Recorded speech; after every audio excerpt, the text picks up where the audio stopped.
O Tribunal de Justiça do Rio manteve a liminar que afasta a 777 Partners do controle da SAF do Vasco. Então, com isso, o futebol do clube segue sendo comandado pelo presidente Pedrinho. Você lembra, né? O Vasco entrou com um processo contra a empresa americana desde o ano passado por falta de pagamento de dívidas e também não cumprimento de obrigações contratuais. A partir do momento que ele nega provimento ao negócio deles integral e não faz nenhuma ressalva, eu entendo que aquela ressalva anterior caiu. Doutor Rebel, essa decisão é importante para a questão da arbitragem. Como é que está essa situação da arbitragem? É uma decisão que pode impactar lá na frente? O que o senhor pode atualizar também sobre a questão da arbitragem? Agora está encerrando a fase do judiciário e agora vai se voltar para a arbitragem. Tá, mas essa decisão reforça o nosso direito, reforça o que a gente entende como gestão temerária e agora vai ser discutido o mérito na arbitragem. E de que maneira você acha, Carregol, que essa decisão hoje, essa vitória do Vasco, contribui para as negociações, eventuais negociações com investidores, toda aquela questão de investidores que já assinaram o NDA para comprar a SAF do Vasco? Você acha que isso contribui de alguma maneira? Contribui sem dúvida porque traz mais estabilidade. Essa decisão de primeira instância acaba de ser validada pelo tribunal por 3-0. Então isso reforça a nossa posição e traz uma certa estabilidade, sim. Em relação à própria arbitragem, essa questão, e se existe algum prazo de fato para que se tenha andamento na arbitragem? Olha, de fato a 777 impugnou e essa discussão agora vai ser decidida pela FGV, tá? Não consigo precisar um prazo para você, mas é em breve. Vascão da Gama, fala Breno Monsef. Passando então os adversários possíveis do Vasco, né? Sempre bom a gente passar novamente.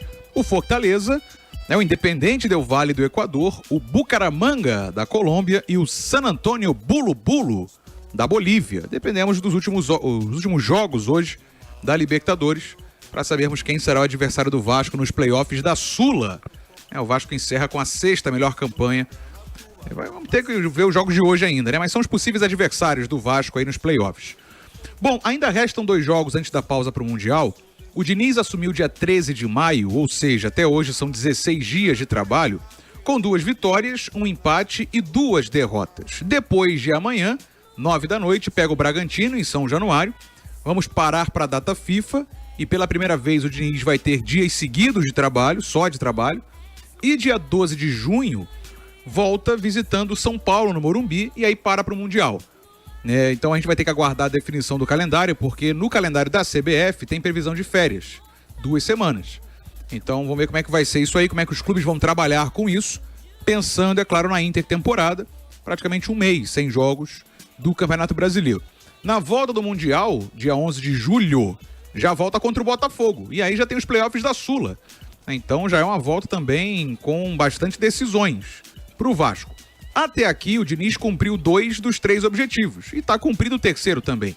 Ele avançou na Sul-Americana, avançou na Copa do Brasil e no Campeonato Brasileiro ela sai do Z4. O Vasco está fora, tem 10 pontos em 15º, mas está tudo muito embolado, né?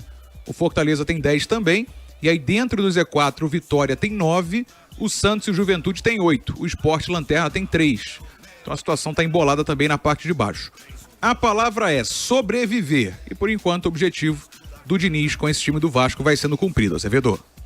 Pois é, o Breno Monsef, o Vasco, né, com o Diniz vem conseguindo aí, ainda a gente pode classificar um início de trabalho do Fernando Diniz. Total. Uma mudança de postura do Vasco, né, essa mudança ela já começa a acontecer. Agora, é um campeonato brasileiro que tem que ser, o Vasco tá no classificado na Sula, mas a prioridade total tem que ser no Brasileirão, não tem jeito, né, Gabriel? Até porque agora vai abrir esse espação que a gente falou no calendário. As datas do playoff da Sul-Americana são ali entre 16 e 23 de julho. E ao contrário dos 3 outros times do Rio de Janeiro, o Vasco não vai ter Copa do Mundo de Clubes. Então, o Vasco joga agora mais 2 partidas. Tem o Bragantino no fim de semana, data FIFA, depois o São Paulo e faz uma pausa que vai ser boa para descanso, vai ser boa para contratar, vai ser boa para você treinar, encaixar mais o trabalho do Diniz. E aí voltar focado no Brasileirão em fazer uma campanha mais segura, em fazer uma campanha sem sustos em relação a risco de rebaixamento. Imagino que o Vasco vai conseguir isso com o Diniz, acertando também no mercado, encaixando um pouco mais o trabalho. A expectativa é essa. Claro que a Sul-Americana é uma chance de título, uma chance até real, palpável. Claro que a Copa do Brasil te permite surpreender mesmo que não tenha um grande time, mas tivesse que escolher, assim, uma prioridade, essa prioridade seria o brasileiro. Olha aqui, a rapaziada participando aqui, o Paulo Nogueira. Boa tarde, meus amigos. A coisa mal começou a clarear e já estão querendo salvar o ano vendendo o Ryan e possivelmente o Piton. Aí fica difícil. Mas é difícil não vender também. Porque né? eu entendo, Paulo, o seu questionamento, só que o Vasco precisa fazer dinheiro, né? Gente, enquanto não entrar investidor, vai ser nesse pique.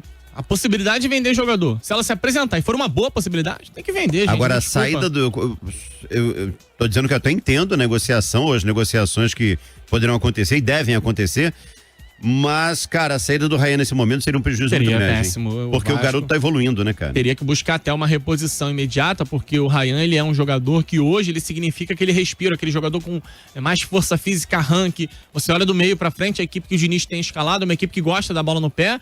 A gente viu o último jogo, um meio de campo com o Jair, Tietê, Coutinho, tem o Nuno Moreira, mas quem dá a profundidade, quem sai no arranque, na parte física, é o Ryan, um jogador que tem crescido, inclusive, nas mãos do Fernando Diniz, mas é uma peça que tá aí no mercado. E se pintar uma boa proposta, gente, me desculpa, vai ser vendido. E aí o Armandinho tá lembrando aqui da vitória do Ramon Dias na Justiça. Ainda tem essa situação ainda, né? Que o Vasco vai recorrer, né? E vai adiar mais um pouco essa situação. Mas não deixa de ser uma preocupação também. Não tá fácil, cara, administrar as finanças do Vasco. Não mesmo, né? Se é Vasco, tá na colina.